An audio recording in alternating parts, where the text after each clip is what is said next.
अध्यक्ष महोदय, मैं माननीय राज्यपाल महोदय के अभिभाषण पर लाए गए धन्यवाद प्रस्ताव के विरोध में बोलने के लिए खड़ा हुआ हूं। महोदय, मैं माननीय राज्यपाल महोदय के अभिभाषण तक ही सीमित रहूंगा और बहुत थोड़ा समय लूंगा। 2020 से लेकर 2025 तक के अभिभाषणों को पढ़ा और अभी माननीय मुख्यमंत्री की प्रगति यात्रा, उसमें की गई घोषणाएं और उस पर कैबिनेट की स्वीकृति के पूरे पेज के विज्ञापनों को भी देखा। इससे मुझे छोटी सी कहानी याद आ गई। एक गरीब व्यक्ति था, उसने तपस्या की, उसे भगवान ने खुश होकर एक शंख दिया और कहा कि तुम जो मांगोगे यह शंख उसकी पूर्ति करेगा। व्यक्ति अपने घर को चला। रास्ते में रात में वो एक मकान में रुका। उसने अपने शंख के माध्यम से खुद भी स्वादिष्ट भोजन किया और मेजबान परिवार को भी कराया। मेजबान ने चमत्कारी शंख को रात में चुरा लिया। व्यक्ति दुखी हो गया। उसने फिर जाकर तपस्या की।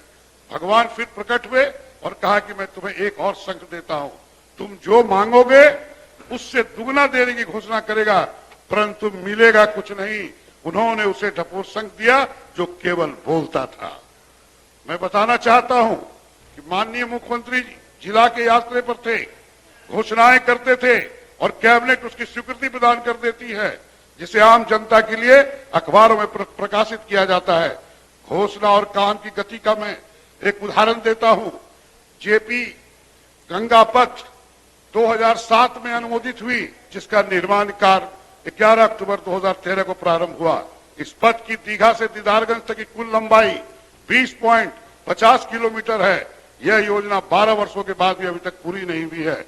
अब इसे माननीय मुख्यमंत्री द्वारा पूरब में मोकामा के राजेंद्र सेतु तक तथा पश्चिम में वीर कुंवर सिंह सेतु तक विस्तारित करने की घोषणा और इसकी स्वीकृति दी गई है। जब दीघा से दीदारगंज तक की 20 किलोमीटर लंबी योजना 12 वर्षों में पूरे तौर से कार्यान्वित नहीं हो सकी, तो उसके वीर कुंवर सिंह सेतु से लेकर राजेंद्र सेतु तक की 80 किलोमीटर से भी अधिक की योजना कितने दशकों में पूरा होगी। महोदय, इस तरह की एक योजना है 2023 में कराई गई जाति आधारित जनगणना में गरीब पाए गए 94 लाख परिवारों को 2-2 लाख रुपए सहायता राशि देने की। पिछले साल का जो बजट प्रावधान है उसके अनुसार तो यह कई पीढ़ियां गुजर जाएंगी। यह देखने के लिए सभी 94 लाख परिवारों को 2-2 लाख रुपए सहायता राशि मिल गई। इस योजना के लिए 2023-24 के बजट में 250 करोड़ एवं 2024-25 के बजट में 1000 करोड़ रुपए का प्रावधान किया गया। यदि इसी तरह से बजट में प्रावधान किया जाता रहा तो 94 लाख परिवार को तो छोड़िए, 1 लाख परिवार को 2-2 लाख मिलने में 20 साल लगेंगे और 94 लाख तक पहुंचने में 1880 वर्षों तक इंतजार करना होगा। अध्यक्ष महोदय, माननीय राज्यपाल के अभिभाषण में शुरुआत में ही कहा गया है कि अब किसी तरह के डर एवं भय का वातावरण नहीं है। मैं इस ओर ध्यान दिलाना चाहूंगा सदन का कि आज 17 लाख से ऊपर केस अनुसंधान के लिए लंबित है। आनन फानन में लोगों को गिरफ्तार तो कर लिया जाता है, जेल भेज दिया जाता है, पर अनुसंधान कर सबूत नहीं दिया जाता, जिससे निरपराध जेल की हवा खाते रहते हैं और आरोपी बरी हो जाते हैं। महोदय, पिछले 19 वर्षों में पुलिस को पब्लिक फ्रेंडली नहीं बना गया है। पुलिस थानों में जाने पर आम आदमी भी आज भी घबराता है। महोदय, कब्रिस्तानों की घेराबंदी का भी जिक्र किया गया है, लेकिन 19 वर्षों से सरकार रहने के बावजूद सभी कब्रिस्तानों की घेराबंदी आज तक नहीं की जा सकी है, जिसके कारण राज्य में कब्रिस्तानों की जमीनों का अतिक्रमण हो रहा है। महोदय, अभिभाषण में 60 वर्ष पुराने हिंदू मंदिरों की घेराबंदी का भी जिक्र है, परंतु राज्य में ऐसे सैकड़ों मंदिर हैं जो 100 साल से भी पुराने हैं, परंतु उनकी घेराबंदी नहीं हुई है। महोदय, ग्रामीण क्षेत्रों में सब स्कूलों में शौचालय अभी तक नहीं बने हैं और जहां बने हैं उनमें न सफाई है, न पानी है, न रोशनी है, कोई व्यवस्था नहीं है।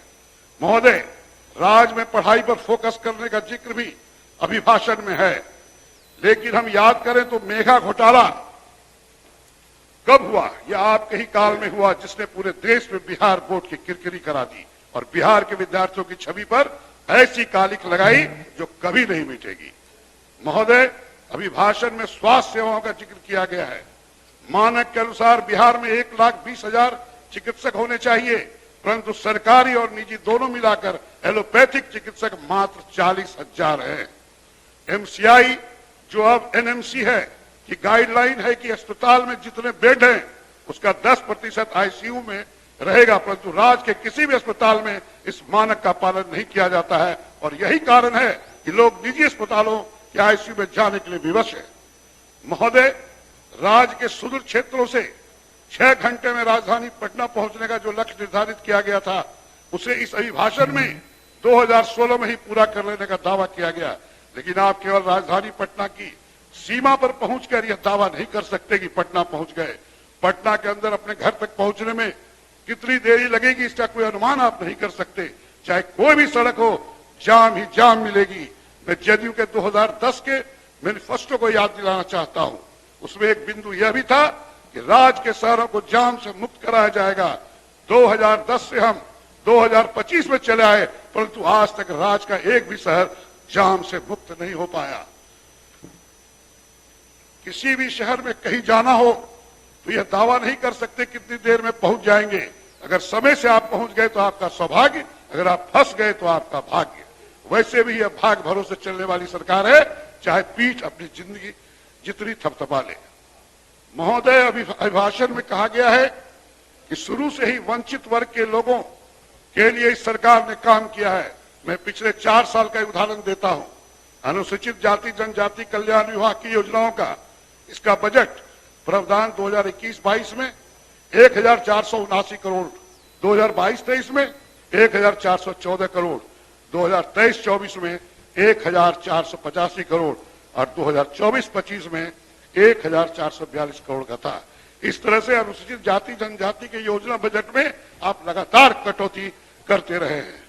इसी तरह से पिछड़ा वर्ग और अति पिछड़ा वर्ग के कल्याण के लिए योजना बजट 2021-22 में 1,479 करोड़, 2022-23 में 1,818 करोड़, 2023-24 में 1,676 करोड़ और 2024-25 में 1,567 करोड़।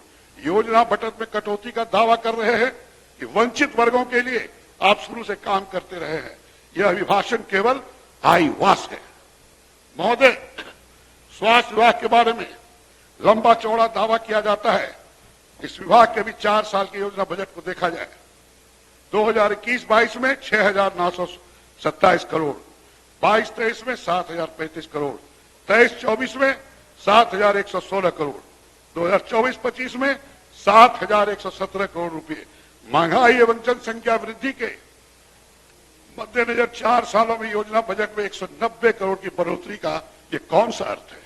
महोदय, गृह विभाग जिस पर पूरी विधि व्यवस्था नियंत्रित करने का दारोमदार है। माननीय सदस्य थोड़ा संक्षेप करें। संक्षेप ही ऐसा हो जाएगा। उसके भी योजना बजट में लगातार पिछले 4 वर्षों में कटौती की जा रही है। महोदय, ग्रामीण क्षेत्र के विकास की बात बड़े जोरों से की जाती है, लेकिन ग्रामीण विकास विभाग में योजना मद में जहां 2021-22 में 16,409 करोड़ का बजट प्रावधान था, वही 2024-25 योजना बजट का आकार घटकर 13,733 करोड़ का हो गया। इसी तरह पशु एवं मत्स्य संसाधन का योजना बजट जहां 21-22 में 1,176 करोड़ था, 24-25 में घटाकर 1,089 करोड़ हो गया। अब आपका समय समाप्त होता है। 1 मिनट बढ़ाया जा हो जाएगा, वो 1 मिनट कम बोलने की पार्टी। महोदय, नल का जल सभी घरों तक पहुंचाने का जो लक्ष्य निर्धारित किया गया था, आज तक सभी घरों तक नल का जल नहीं पहुंचा है और जिन घरों में पहुंचा है वह 24 घंटे में 2 से 3 घंटे के लिए मिलता है और वह भी हर घर में मात्र एक सोर्स दिया गया है और जिसका प्रेशर ऐसा है एक बाल्टी भरने में 5 से 10 मिनट लगता है। महोदय, बिहार बिजनेस कनेक्ट बड़े जोर शोर से चालू किया गया, लेकिन राज्य में 2020 से 2024 तक बिजनेस कनेक्ट में 1,81,000 करोड़ का उद्योगपतियों से माननीय सदस्य कृपया समाप्त करें। महोदय, एक माननीय सदस्य श्री महबूब आलम साहब अपना पक्ष रखेंगे। आपका समय 11 मिनट निर्धारित है। बहुत बहुत शुक्रिया सभापति महोदय। मैं आपका आभार प्रकट करता हूं कि आपने मुझे बोलने का मौका दिया, लेकिन बड़ी पीड़ा और दुख के साथ मुझे कहना पड़ता है कि सरकार ने हमारे महामहिम से इस झूठ का पुलिंदा परवा लिया। बाध्यता है महोदय, लोकतंत्र। कृपया झूठ का प्रयोग नहीं करें, असत्य बोलें तो अच्छी बात तो होगी। असत्य का प्रयोग महोदय, झूठ और सत्य एक ही चीज है, ट्रूथ है। लेकिन अब ये लोग जो है, अभी उर्दू पढ़ने वाले को कटमुल्ला बोल रहे थे ये लोग, उत्तर प्रदेश के लोग, भाजपा के लोग। तो अपनी तकरीर को बेहतर और दिलचस्प बनाने के लिए उर्दू की जरूरत होती है, और उर्दू के बगैर कोई तकरीर दिलचस्प होती नहीं। और इसीलिए अपनी तकरीर के लिए इन्हें ये लोग उर्दू अशारों का इस्तेमाल भी करते हैं। ये इन लोगों का दोहरा चरित्र है महोदय। चलिए महोदय, मैं शुरू करता हूं। बड़ी, अब क्या कहा जाए इसको, चालाकी से महोदय मैं कहना चाहता हूं, चालाकी से तो, लेकिन वो शब्द मुझे नहीं ठीक लगता है महोदय। विशेष राज्य का दर्जा से शुरुआत हुई थी। विशेष राज्य के दर्जा से माननीय मुख्यमंत्री नीतीश कुमार की राजनीतिक यात्रा मुख्यमंत्री के रूप में शुरुआत हुई थी। कहां गया महोदय विशेष राज्य का दर्जा? आपने क्यों गुमराह किया? सिर्फ सत्ता में बने रहने के लिए, सिर्फ वोट हासिल करने के लिए, सिर्फ वोट हासिल करने के लिए विशाल जनता की मासूमियत को आपने एक्सप्लॉइट किया महोदय। और ये क्या है, जब इस पर खरा नहीं उतरे, इसको क्या कहा जाएगा? ये असत्य कहा जाएगा कि जनता के साथ विश्वासघात कहा जाएगा। कौन कौन शब्द इस्तेमाल होंगे और कौन कौन शब्द संसदीय प्रणाली से बाहर है महोदय, इसकी भी आज व्याख्या होनी चाहिए महोदय। ये लोग कहते हैं कि स्पेशल पैकेज दिया गया। बिहार की नीलामी हो रही थी महोदय, इनके प्रधानमंत्री कितना दे दूं? 20,000 करोड़, 60,000 करोड़, 1 लाख करोड़, 1,30,000 करोड़ की नीलामी हो रही थी महोदय। वो पैसा कहां गया, कब मिला, उसकी व्याख्या तो ये लोग करते नहीं, क्योंकि वो झूठ था, असत्य था। वो बिहार की जनता को ठगने के लिए, उनकी आंखों में धूल झोंकने के लिए, उनको भावनात्मक रूप से शोषण करने के लिए ये किया गया था महोदय। बिहार की जनता सीधी सादी भोली भाली मेहनत कर जनता है महोदय। ये बिहार सरकार के पास रोजगार देने का कोई उपाय नहीं है, और इसलिए बिहार इस रूप में भी बदनाम है कि पूरे देश में ही नहीं, पूरी विदेश में, पूरी दुनिया में मजदूर सप्लाई का एक हब बन चुका है महोदय। और जो मजदूर, जो मध्यम वर्गीय लोग भी महोदय, एक बार मुख्यमंत्री से बातचीत हो रही थी, हमने कहा कि महोदय जो लोग दूसरे प्रदेश में जाकर के दुर्घटनाग्रस्त हो जाते हैं, उनको भी वही दुर्घटनाग्रस्त योजना का लाभ दिया जाए जो हमारे प्रदेश में होते हैं। तो मुख्यमंत्री जी कह रहे थे महोदय कि नहीं, ये माइग्रेंट मजदूर जो बोलते हैं, मैं इसको नहीं मानता हूं। हमने कहा कि महोदय बिल्कुल माइग्रेशन है, यहां से कलेजा का टुकड़ा को छोड़कर माँ बाप, भाई बहन को 2000 किलोमीटर दूर जाके कोई हैदराबाद, कोई दिल्ली, कोई बंबई, कोई अहमदाबाद में जाके रोजगार हासिल कर रहे हैं महोदय। तो ये माइग्रेशन नहीं है, मतलब लोग अपनी इच्छा से जाते हैं। हमें बिल्कुल महोदय इच्छा से नहीं जाते महोदय। हो सकता है मध्यम वर्ग के कुछ लोग हैं, यहाँ काम करने में शर्म लगता है, उसको वो जाते होंगे, लेकिन महोदय ये माइग्रेशन की त्रासदी को समझिए। तो उन्होंने कहा कि नहीं, मैं इनको नहीं मानता हूं माइग्रेशन। मैंने कहा कि महोदय ठीक है, भागलपुर यूनिवर्सिटी का कोई लड़का अगर पटना यूनिवर्सिटी में एडमिशन लेना चाहता है महोदय, तो फिर माइग्रेशन सर्टिफिकेट की जरूरत होती है ना अजय जी, होती है। तो मुख्यमंत्री के लिए दुर्भाग्यजनक है महोदय, हमको बोले कि आपसे हम बात नहीं कर सकते। महोदय आप मुख्यमंत्री हैं, आपको समाधान करना होगा, आप सच्चाई से रूबरू होना होगा आपको। महोदय भूमि सुधार कहां गया जी, बात करते हैं आप लोग।